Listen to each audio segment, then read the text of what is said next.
అన్ని cooking stories హిట్టే కాదు, ఫట్ కూడా అవుతూ ఉంటాయి అప్పుడప్పుడు. ఈరోజు మనకు అయినట్టు.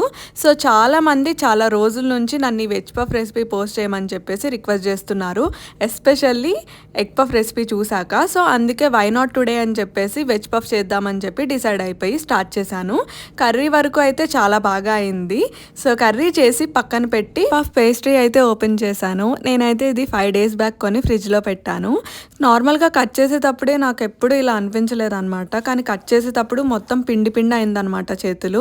అండ్ కట్ చేయడానికి కూడా రాలేదు. అప్పుడే ఎక్కడో అనిపించింది తేడా కొడుతుంది అని చెప్పేసి. ఆల్సో 5 days అయింది కదా తెచ్చి ట్రై చేద్దాం అని చెప్పేసి నార్మల్ ఎప్పుడు పెట్టే టెంపరేచర్లోనే పెట్టాను.